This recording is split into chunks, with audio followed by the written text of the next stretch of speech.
కొత్త బిజినెస్ కోసం ఆలోచిస్తున్నారా? ఈజ్ ఆన్ డిస్ట్రిబ్యూషన్ కోసం కాల్ చేయండి 9154729854. నమస్తే, welcome to healthy conversations with IT media.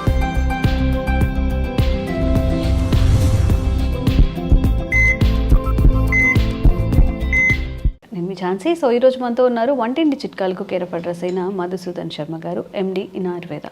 So చాలామందికి కీళ్ళ నొప్పులతో బాధపడుతూ ఉంటారు కదా. మరి మన ఆయుర్వేదంలో కీళ్ళ వ్యాధుల్ని ఇంట్లోనే ఏదైనా ఆహార అలవాట్లు మార్చుకొని లేదా ఆహార పదార్థాల్లో కొన్ని యాడ్ చేసుకొని కీళ్ళ నొప్పుల నుంచి బయటపడచ్చా? అసలు ఈ కీళ్ళ నొప్పులు ఉన్నప్పుడు ఎలాంటి జాగ్రత్తలు పాటించాలి తెలుసుకుందాము. నమస్తే సార్. నమస్తే. సో కీళ్ళ నొప్పులు అన్నప్పుడు చాలామందికి, అంటే దట్టు మనం ఇప్పుడు చలికాలంలో ఉన్నాం కాబట్టి లేస్తూనే మొత్తం ఇలా ఫ్రీజ్ అయిపోయినట్టుగా ఉంటారు చాలామంది. కొంతసేపు నడిస్తే కానీ ఫ్రీ అవ్వరు. ఒక 10-11 అయిన దాకా కూడా కొంచెం నడవడానికి ఇబ్బందిగా ఉంటుంది, కాళ్ళు పట్టేసినట్టు కానీ ఇన్కన్వీనియన్స్ ఉంటుంది కదా బాడీలో. దీని నుంచి బయటపడాలి అంటే ఏం చేయాల్సి ఉంటుంది? కీళ్ళ నొప్పులకి 1,00,000 కారణాలమ్మా. తీసుకునేటువంటి ఆహార పదార్థాలు అంటే పోషకాహారం సరిగ్గా లేకపోవడము, అదేవిధంగా వెయిట్ ఉండడము, తర్వాత షుగర్ ఒక నియంత్రణలో లేకపోవడము, అస్తవ్యస్త జీవనశైలి, మానసిక ఒత్తిడి, అదేవిధంగా నిద్ర సరిగ్గా లేకపోవడము, మోషన్ సరిగ్గా కాకపోవడము, గ్యాస్ట్రిక్ ట్రబుల్ ఉండడం, ఇవన్నీ కూడా ప్రత్యక్షంగా పరోక్షంగా ఈ కీళ్ళ నొప్పులకు కారణభూతం అవుతాయమ్మా. కొంతమందికి స్పెసిఫిక్గా కొన్ని కీళ్ళే ఇన్వాల్వ్ అయ్యి కొన్ని కీళ్ళ భాగంలోనే నొప్పులు వచ్చేట్లయితే, కొంతమందికి మొత్తం బాడీలో ఉన్నటువంటి ఈ చిన్న జాయింట్స్ పెద్ద జాయింట్స్ అన్నీ ఇన్వాల్వ్ అవుతాయమ్మా. సో కీళ్ళకు సంబంధించినటువంటి ఈ కీళ్ళ నొప్పులు కానీ, అదేవిధంగా ఈ మోకాళ్ళ నొప్పులు ఇలాంటివన్నీ కూడా వీటి కోసం అని చెప్పేసి చాలామంది తెలిసి తెలియక వైద్యుల పర్యవేక్షణ కూడా లేకుండా అనాలోచితంగా, విచక్షణ రహితంగా, విచ్చలవిడిగా, విపరీతంగా ఆధునిక కృత్రిమ రసాయన ఔషధాలమ్మా, పెయిన్ కిల్లర్స్ వాడుతుంటారమ్మా. సో వైద్యులు కూడా అవసరం మేరకే వాడమని చెప్తారు, కానీ మరి వైద్యుల మాటను కూడా చాలామంది సరిగ్గా వినక నిర్లక్ష్యం చేసి మరి రకరకాలైనటువంటి ఈ పెయిన్ కిల్లర్స్ షాపులో తెచ్చుకొని వాడుకొని ఆ సమస్య తాత్కాలికంగా తగ్గిపోయినప్పటికీ ఇతర అనేక రకాలైన ప్రాబ్లమ్స్ కొని తెచ్చుకున్నటువంటి వాళ్ళు అవుతారమ్మా. సో ఈ ఆధునిక కృత్రిమ రసాయన ఔషధాలు ఏవైతే ఉన్నాయి, పెయిన్ కిల్లర్స్ వల్ల ఈ కడుపులో మంట ఉండడము, కడుపులో మంట రావడము, కడుపులో అల్సర్స్ రావడము, అదేవిధంగా గ్యాస్ట్రిక్ ప్రాబ్లమ్స్ రావడము, బోన్స్ సంబంధించిన ప్రాబ్లమ్స్ రావడము, అదేవిధంగా కొంతమందిలో కిడ్నీస్ డ్యామేజ్ కావడము. సో అవి కూడా ఇర్రిపేరబుల్ డ్యామేజెస్ అమ్మా. ఒక్కసారి పెయిన్ కిల్లర్స్ వల్ల ముఖ్యంగా కిడ్నీస్ దెబ్బతిన్నాయంటే దాన్ని ఇర్రివర్సబుల్, దాన్ని మళ్ళీ రివర్స్ చేయడం సాధ్యం కాదనమాట. అట్లా మేజర్ డ్యామేజెస్ కూడా కొంతమందిలో కలిగేటువంటి పరిస్థితి ఏర్పడుతుంది. కాబట్టి వైద్యులు కూడా చాలా జాగ్రత్తగా వాళ్ళ పర్యవేక్షణలోనే ఔషధాలు వాడమని చెప్పేసి కూడా సలహా ఇస్తుంటారు అమ్మా. ఇది నాణ్యానికి ఒకవైపే, కానీ ప్రకృతిలో అనేక రకాలైన ఔషధాలు ఉన్నాయమ్మా. ఇప్పుడు అలాంటి ఔషధాలను వాడుకోవడం వల్ల ఈ యొక్క ఎక్కడ జాయింట్స్లో నొప్పినప్పటికీ ఆ నొప్పిని తగ్గించేందుకు సమర్థవంతంగా, శీఘ్రంగా, సత్వరం పనిచేసేందుకు ఇప్పుడు మనం చెప్పుకోబోయేటువంటి అనేక రకాలైన ఔషధాలు ఉపయోగపడతాయమ్మా. వాటిల్లో అందరూ తయారు చేసుకోదగ్గ ఆహార ఔషధాన్ని కూడా చెప్తానమ్మా. సో ఈ కీళ్ళ నొప్పులు వస్తే సర్వసాధారణంగా ఏం జరుగుతుందంటే, కీళ్ళ భాగంలో వాపు, పోటు, మంట, సలుపు, అసౌకర్యము ఇలాంటివన్నీ కలుగుతుంటాయమ్మా.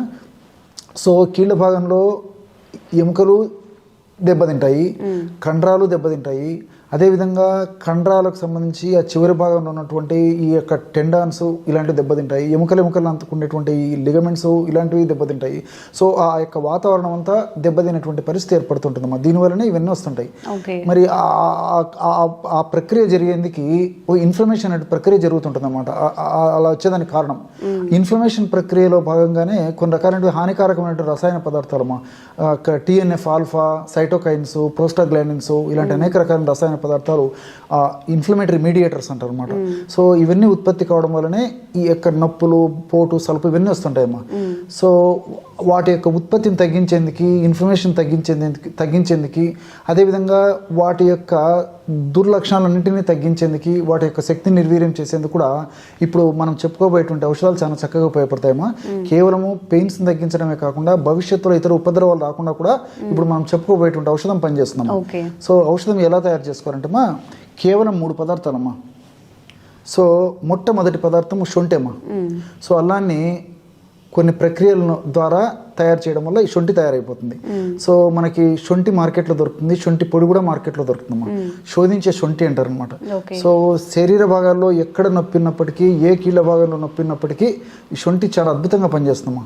ఇందులో జింజరాల్స్, అదేవిధంగా షాగోల్స్, కుర్కుమిన్, శాలిసైలైట్స్ ఇవన్నీ కూడా ప్రత్యక్షంగా పరోక్షంగా ఈ యొక్క నొప్పులు తగ్గేందుకు, కీళ్ళ నొప్పులు, మోకాళ్ళ నొప్పులు ఇలాంటి నొప్పులు తగ్గేందుకు చాలా చక్కగా ఉపయోగపడతాయమ్మా. సో ఇంకోటి ఏంటంటే ఈ ఇందులో ఉన్నటువంటి ఈ శాలిసైలైట్స్ ఏవైతే ఉన్నాయో ఇవి ముఖ్యంగా మన బాడీలోకి వెళ్ళిన తర్వాత, రక్తంలో కలిసిన తర్వాత శాలిసైలిక్ యాసిడ్గా మారిపోతాయమ్మా. సో పూర్వకాలము ఈ నొప్పులు తగ్గేదానికి యాస్ప్రిన్ లాంటివి వాడేవాళ్ళు. ఈ రోజుల్లో కూడా కొన్ని రకాలైనటువంటి పెయిన్స్కి వాటికి కూడా వాడుతున్నారు అన్నమాట. సో ఈ యాస్ప్రిన్ లాంటి ఔషధం ఏదైతే ఉందో శాలిసైలిక్ సంబంధించినటువంటిది, అది నొప్పులు తగ్గేందుకు వాడతారు. సో దీంట్లో ఉన్నటువంటి యొక్క శాలిసైడ్స్ వల్ల మార్పు చెందినటువంటి ఈ శాలిసైలిక్ యాసిడ్ ఏదైతే ఉందో ఇది ఎలాంటి సైడ్ ఎఫెక్ట్స్ కలగదమ్మా. ఆధునికంగా కృత్రిమంగా తయారు చేసినటువంటి ఆ శాలిసైలిక్ యాసిడ్ అయితే సైడ్ ఎఫెక్ట్స్ని కలగజేస్తుంది, కానీ ఇది మాత్రం క్షేమదాయకంగా పనిచేస్తుంది అనమాట. సో ఈ యొక్క శొంఠి పొడి ఒక 30 గ్రాములు తీసుకోవాలమ్మా. అలాగే రెండవ పదార్థంగా ఓమము, దీన్నే వాము, అజవాయిన్ అనేటువంటి పేర్లతో పిలుస్తుంటారు. సో ఇవి సంవత్సరం అంతా మార్కెట్లో దొరుకుతాయమ్మా. వాము దొరుకుతుంది, తెచ్చుకొని శుభ్రం చేసేసి వేయించేసేసి చూర్ణంలాగా తయారు చేసుకొని ఈ యొక్క వాము చూర్ణాన్ని ఒక 30 గ్రాములు తీసుకోవాలమ్మా. వాములో కూడా థైమాలు, కార్వకాలు, సాపనిన్స్, ఫ్లేవనాయిడ్స్ అనేక రకాలైనటువంటి రసాయన పదార్థాలు ఉన్నాయమ్మా. ఇవన్నీ కూడా ప్రత్యక్షంగా పరోక్షంగా నొప్పులు తగ్గేందుకు చాలా చక్కగా ఉపయోగపడతాయమ్మా. ఈ వాములో ఉన్నటువంటి పదార్థాలన్నీ కూడా చాలా అద్భుతంగా పనిచేస్తాయి అన్నమాట. అట్లే ఈ యొక్క వాములో ఉన్నటువంటి కొన్ని రకాల రసాయన పదార్థాలు మన దేహంలో మన దేహానికి ఉపయోగపడేటువంటి మంచి కొలెస్ట్రాల్ని పెంచి చెడు కొలెస్ట్రాల్ని తగ్గించేందుకు కూడా ఉపయోగపడతాయి. అదేవిధంగా మోకాళ్ళ భాగంలో బ్లడ్ సర్క్యులేషన్ బాగా చేసేసి మిగతా మోకాళ్ళ భాగంలో, కీళ్ళ భాగంలో కూడా చక్కటి రక్త సరఫరా కలగజేసేందుకు, ఆ రక్త సరఫరా ద్వారా మంచి పోషకాంశాలను అక్కడ అందజేసేందుకు కూడా వాములో ఉన్నటువంటి వివిధ రకాలైన రసాయన పదార్థాలు ఉపయోగపడతాయి. సో మల్టిపుల్ బెనిఫిట్స్ ఈ యొక్క వాము వల్ల ఉంటాయి, కేవలం నొప్పిని తగ్గించడమే కాకుండా. అట్లే ఈ వాము చూర్ణాన్ని 30 గ్రాములు తీసుకున్నాం కదమ్మా. మూడవ పదార్థంగా నువ్వులు, వీలైతే నల్ల నువ్వులమ్మా. అలా వీలు పడక మనకు దొరకకపోతే తెల్ల నువ్వులని సరిపోతాయి. తెల్ల నువ్వులను కానీ నల్ల నువ్వులు కానీ కాస్త వేయించేసేసి మిక్సీలో వేసేస్తే అంతా కలిసిపోతుందమ్మా. ఈ యొక్క బాగా కలిసినటువంటి ఈ యొక్క నువ్వుల యొక్క పొడిని కూడా ఒక 30 గ్రాములు తీసుకోవాలి. నువ్వుల్లో కూడా సెసామినాలు, అదేవిధంగా లిగ్నాన్స్ ఇలాంటి అనేక రకాలైన రసాయన పదార్థాలు ఉన్నాయమ్మా. ముఖ్యంగా ఈ సెసామినాలు ఇలాంటి రసాయన పదార్థాలు మోకాళ్ళలో గుజ్జు త్వరగా అరగకుండా కాపాడేందుకు చాలా చక్కగా ఉపయోగపడతాయమ్మా. అంటే చిన్న వయసులో మోకాళ్ళు అరిగిపోయి మీద అరగడం మొదలైపోయి అతి చిన్న వయసులోనే మోకాళ్ళు మరి నొప్పి కానీ ఇలాంటివన్నీ తీవ్ర రూపం దాలుస్తుంటాయి అన్నమాట. సో ఇలాంటి పరిస్థితుల్లో కూడా మరి యొక్క నువ్వులను వాడుకోవడం వల్ల చాలా అద్భుతంగా పనిచేస్తాయి. నొప్పు ఆ యొక్క మోకాళ్ళ భాగంలో ఉంటే గుజ్జు త్వరగా తగ్గిపోకుండా ఉండేందుకు చాలా చక్కగా ఉపయోగపడుతుంది. మోకాళ్ళ భాగంలో గుజ్జు బాగా ఉత్పత్తి అయ్యేందుకు ఇది చక్కగా ఉపయోగపడుతుంది. అంతేకాకుండా ఇందులో ఉన్నటువంటి ఈ యొక్క కాల్షియం ఏదైతే ఉందో, కాల్షియం ఎముకలకు చాలా మంచిది కాబట్టి అత్యధికంగా ఇందులో కాల్షియం అంటే దాదాపు 100 గ్రాములు నువ్వుల్లో ఇంచుమించు 1600 చిల్లర వరకు కూడా కాల్షియం ఉంటుందమ్మా.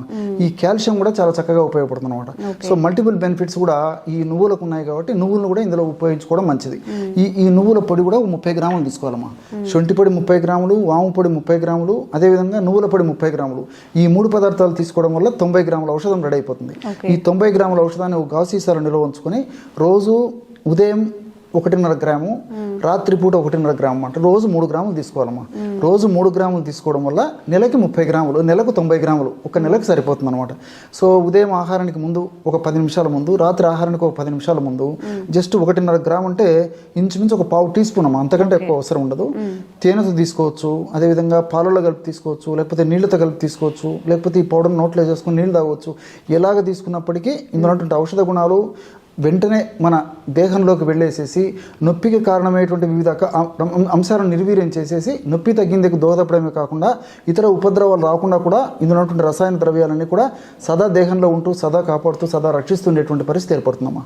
ఓకే సార్, చాలామందికి టెంపరీ రిలీఫ్గా అప్పటికప్పుడు తగ్గిపోవాలి, చాలా పెయిన్స్ ఉన్నాయి అన్నప్పుడు ఆయుర్వేదంలో ఎలాంటి మెడిసిన్ ఉంది? ఆయుర్వేదంలో ఈ రాసనాది గుగ్గులు అని చెప్పేసి ఎక్కువ మంది డాక్టర్లు, ఎక్కువ మంది ఆయుర్వేద వైద్యులు సిఫారసు చేస్తుంటారమ్మా. రాసనాది గుగ్గులు.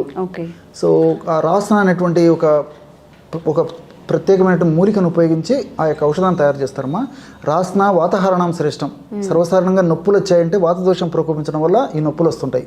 అదేవిధంగా నొప్పులు తగ్గించేందుకు ఈ రాసన చాలా అద్భుతంగా పనిచేస్తుంది. అందుకే ఆయుర్వేద వైద్యులు కూడా ఎక్కువ మంది ఈ రాస్నాను ప్రిఫర్ చేస్తుంటారు, రిజల్ట్స్ కూడా బాగుంటాయి. అదేవిధంగా గుగ్గులు అనేది ఒక చెట్టు యొక్క ఒక గమ్మమ్మ, గుగ్గురు నిర్యాసం అంటారు. మేధో అనిరహారాణం శ్రేష్టం. సో ఆ గుగ్గురు యొక్క గుణం ఏంటంటే మన దేహంలో ప్రకుపితమైనటువంటి వాత దోషాన్ని తగ్గించడం వల్ల వాత నొప్పులు కూడా తగ్గించేటువంటి పరిస్థితి ఏర్పడుతుంది. కాబట్టి ఆ గుగ్గులు కూడా ప్రధాన ద్రవ్యంగా చెప్పబడింది ఆయుర్వేద వైద్యం విధానంలో. సో రాస్నాది గుగ్గులు, రాస్నా అద్భుతంగా ఈ యొక్క నొప్పుల మీద పనిచేస్తుందమ్మా. అదేవిధంగా గుగ్గులు కూడా చాలా అద్భుతంగా పనిచేస్తుంది. కాబట్టి రెండు కలిపి ఔషధంగా తయారు చేసి వాడుకోవడం వల్ల ఫలితాలు మరింత సమర్థవంతంగా మరింత శీఘ్రంగా ఉండడానికి అవకాశం ఏర్పడుతుంటుంది. కాబట్టి ఈ రాస్నాది గుగ్గులు అనేటువంటి ఔషధాన్ని సమస్య నొప్పులు తీవ్రంగా ఉన్నప్పుడు మరి పెద్దవాళ్ళు అయితే ఉదయం 2, మధ్యాహ్నం 2, రాత్రి 2 ట్యాబ్లెట్స్ చిన్నగా ఉంటామా. సో ట్యాబ్లెట్స్ ఒకటి పెద్దగా ఉంటే పొద్దున ఒకటి, మధ్యాహ్నం ఒకటి, రాత్రి ఒకటి వేసుకుంటే సరిపోతుంది. మరి చిన్న వయసు వాళ్ళైతే 10 సంవత్సరాలు దాటినటువంటి వాళ్ళందరూ ఉదయం ఒక మాత్ర, రాత్రి ఒక మాత్ర వేసుకున్నా సరిపోతుందమ్మా. ఈ విధంగా రెగ్యులర్గా తీసుకోవడం వల్ల చాలా త్వరగా ఆ యొక్క సమస్య నుంచి బయటపడవచ్చు. ఇప్పుడు ఇంతకుముందు మనం చెప్పినటువంటి ఔషధాన్ని వాడుకుంటూ మరి వెంటనే మరింత సమస్య త్వరగా తగ్గేందుకు నేను చెప్పినటువంటి రాసనాది గుగ్గులు కొన్నాళ్ళు వాడు ఆపేసేసి ఇప్పుడు చెప్పినటువంటి ఈ యొక్క ఆహార వైద్యాన్ని దీర్ఘకాలం పాటు వాడినప్పటికీ ఎలాంటి ఇబ్బంది ఉండదమ్మా. Okay, thank you sir. అండి నమస్తే అండి. నమస్తే అండి. సాధారణంగా చూస్తుంటాము చలికాలంలో, వర్షాకాలంలో ఎక్కువగా వ్యాధులు ప్రబలే కాలం అని చెప్తూ ఉంటారు. అయితే ముఖ్యంగా ఈ చలికాలం కనుక తీసుకుంటే పిల్లలకైనా పెద్దవాళ్ళకైనా ఎవరికైనా సమ్మర్ నుంచి సడన్గా చలికాలంలోకి మనము ఎంటర్ అవ్వటం వల్ల వెంటనే వెదర్ చేంజెస్ ఎక్కువగా ఉండి తొందరగా ఏదో ఒక జలుబో దగ్గో ఏదో ఒక దానికి మనం వెంటనే ఎఫెక్ట్ అవుతూ ఉంటాం. అట్లా అవ్వకుండా ఉండాలంటే ముందుగానే మనం తీసుకునే జాగ్రత్తలు ఏవైనా ఉంటే తెలియజేయండి. ఈ చలికాలం వచ్చేటప్పుడు కామన్గా ఎవరికైనా కూడా స్కిన్ డ్రై అయిపోయి డిఫరెంట్ మన సోప్స్ కానీ అవన్నీ వాడుతూ ఉంటారు. పూర్వకాలం నుంచి కూడా వచ్చింది ఏంటంటే నువ్వుల నూనెలో అంటే పప్పు నూనె అంటారు, వంటకు వాడే నూనె. నల్ల నువ్వుల నూనె ఏంటంటే మనకి పెయిన్స్ ఉంటే వాడతామండి, కీళ్ళ నొప్పులు ఉంటే ఆ నల్ల నువ్వుల నూనెతో తయారు చేసే వస్తువులు వాడతాం అన్నట్టు. బాడీ పెయిన్స్ ఏ పెయిన్ అయినా కూడా నల్ల నువ్వుల నూనెని మనం ఔషధం కింద ఎక్స్టర్నల్ అప్లికేషన్కి వాడతాము.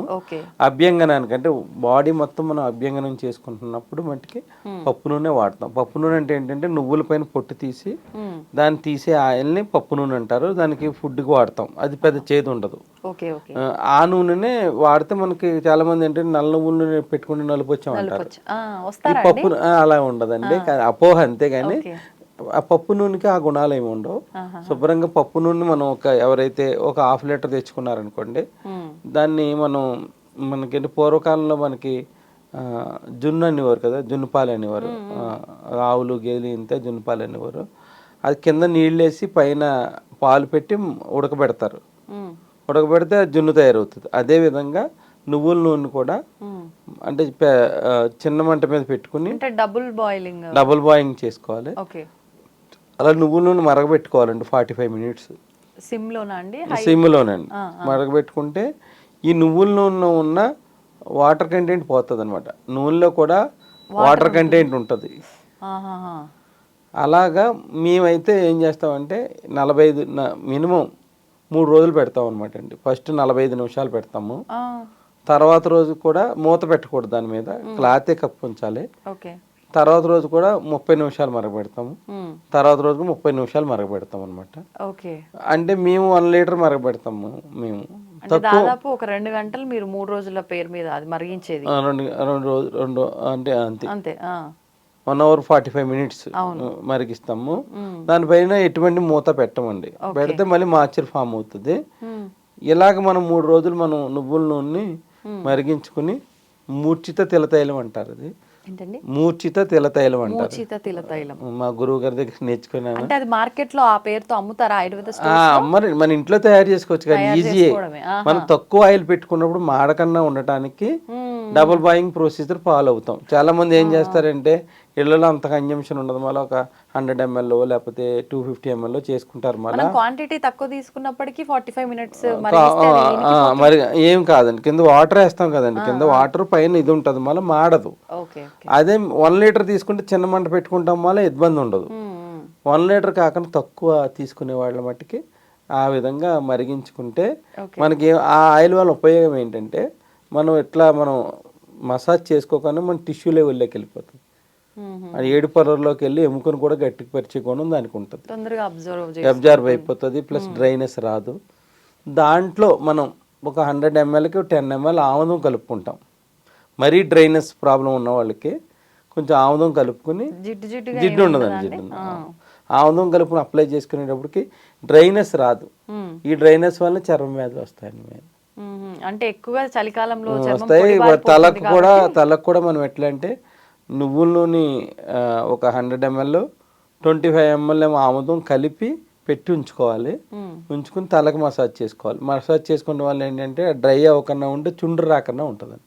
ఓకే ఓకే, అది మాయిశ్చరైజేషన్ మెయింటైన్ అవుతుంది తలలో. ఇప్పుడు చాలా వరకు నువ్వుల నూనె అంటే హీట్ ఎక్కువ అంటూ ఉంటారు. ఆల్రెడీ హీట్ బాడీస్ ఉన్న వాళ్ళు కూడా ఈ విధానం పాటించవచ్చు. లేదంటే మరీ హీట్ బాడీస్ ఉన్న వాళ్ళు అయితే కొబ్బరి నూనె ఏమో ఒక 100 ml, ఒక 25 ml ఏమో ఆముదం కంపల్సరీ. ఆముదం డ్రై కానివ్వదండి, ఈ స్కాల్ప్ని డ్రై కానివ్వదు.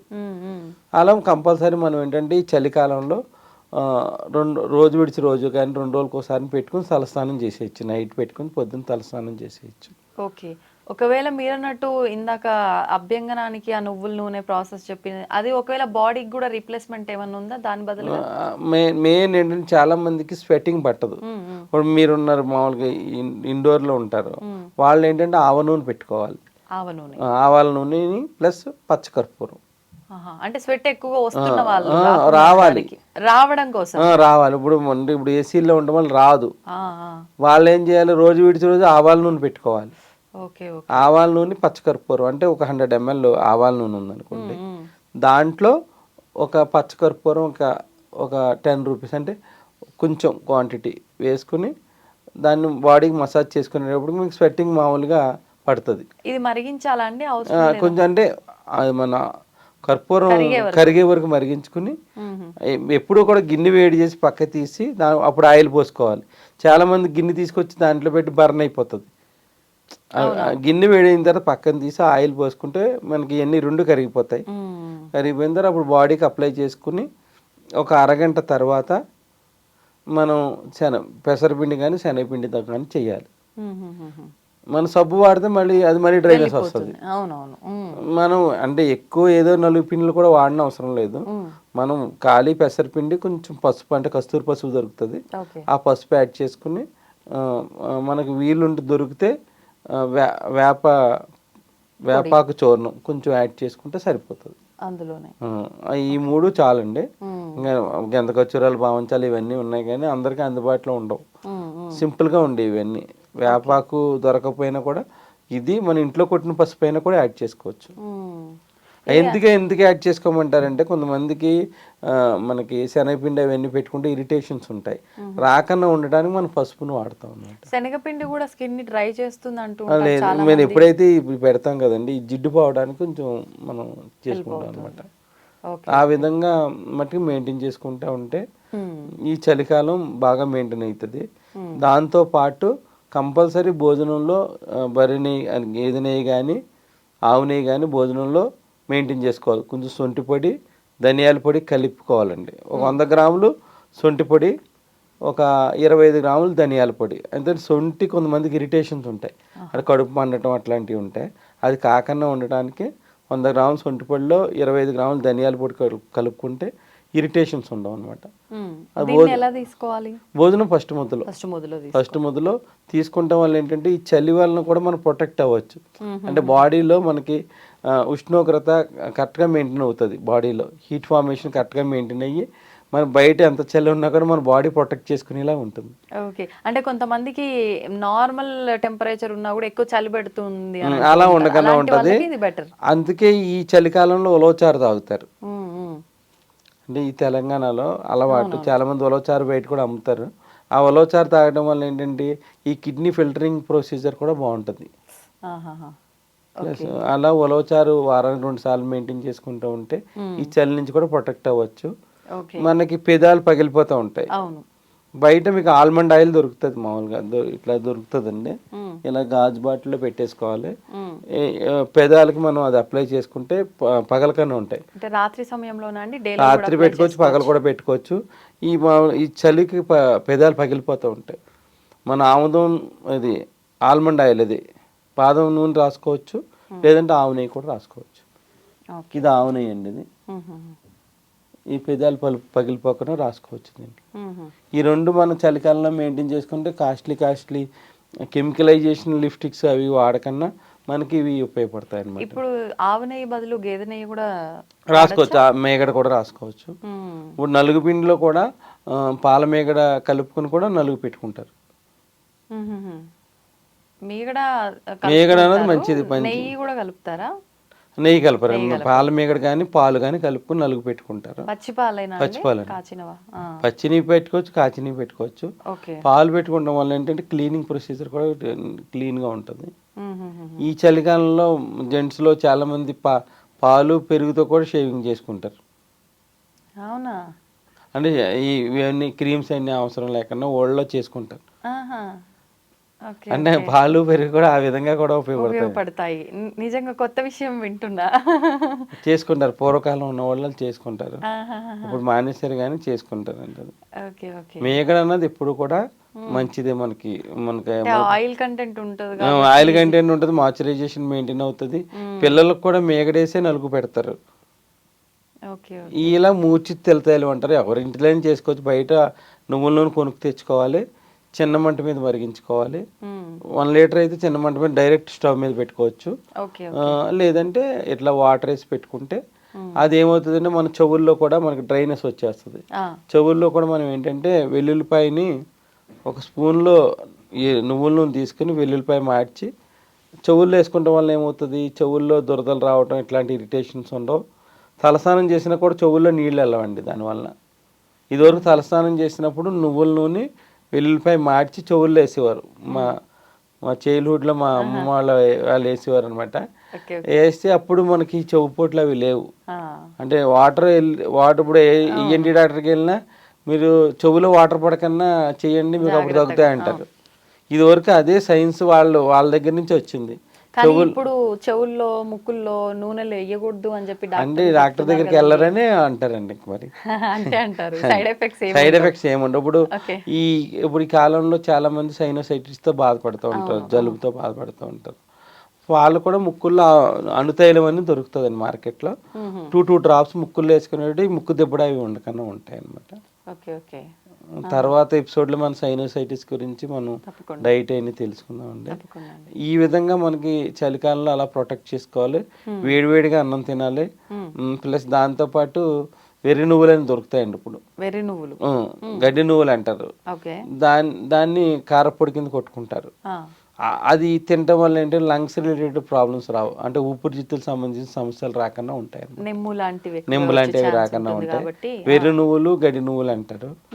ఒకసారి మీకు నెక్స్ట్ ఎపిసోడ్ ఎప్పుడైనా జరిగినప్పుడు నేను చూపిస్తానండి. అందరికి ఐడియా ఉన్నది. ఇప్పుడు ఈ తెలంగాణలో కంపల్సరీ ఏదో పూట కంపల్సరీ కారపొడి కింద వాడతారు.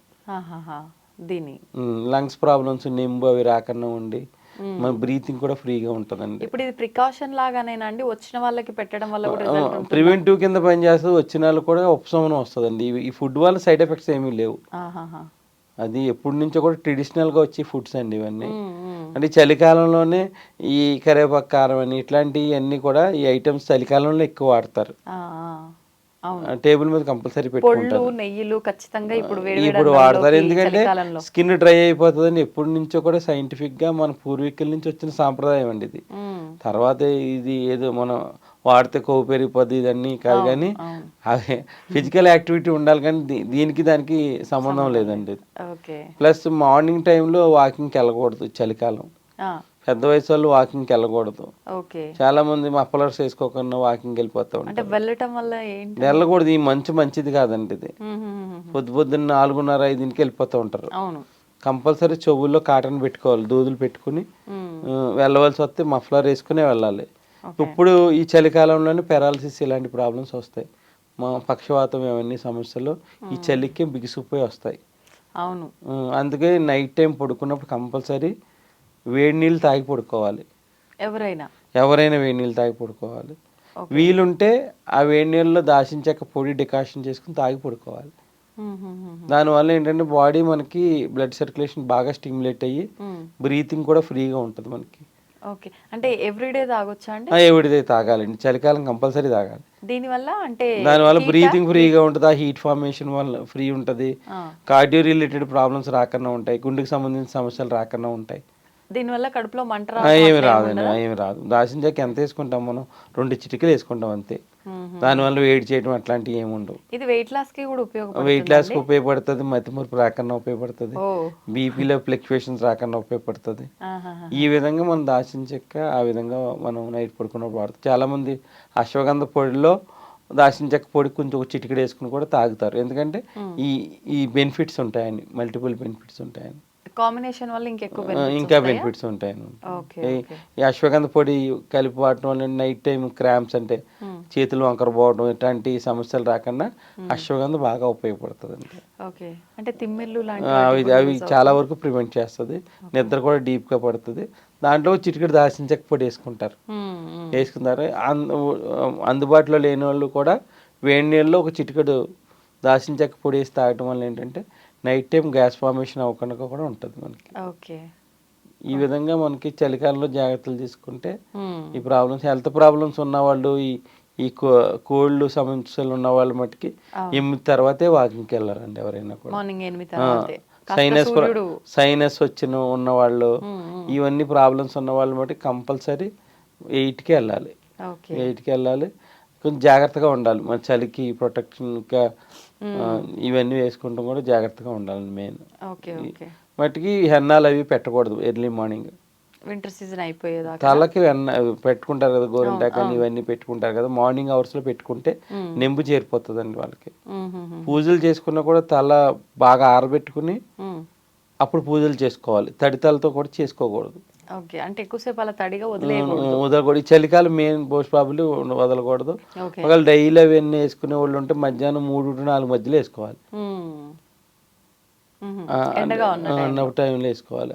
లేకపోతే ఈ సైనస్ ప్రాబ్లం బాగా పెరిగిపోయి వాళ్ళకి చాలా ఇబ్బందికరంగా ఉంటుంది. ఈ విధంగా నెక్స్ట్ ఎపిసోడ్ లో మన సైనస్ గురించి దాని గురించి తెలుసుకుందాం. థ్యాంక్ యూ అండి, thank you very much. And for more videos, please subscribe to iDream. Please subscribe to iDream. Please subscribe iDream. And please subscribe to iDream. For more videos, subscribe to iDream. please like, share and subscribe to the channel. Congratulations, iDream. Subscribe to iDream. Subscribe to iDream. So subscribe to iDream Media.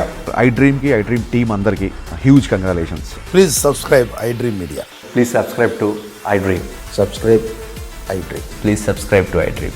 iDream అంటే నా కళల channel subscribe చేసుకున్న నోరు తిరుగుతలేదు, మీరైతే గంట గుర్తు కొట్టండి. For more such videos, please subscribe to iDream. Subscribe to iDream. Please subscribe to iDream. Please subscribe iDream Media. Please do subscribe to iDream. Please subscribe to iDream Media. For best entertainment and information, please subscribe iDream. And don't forget to subscribe to iDream.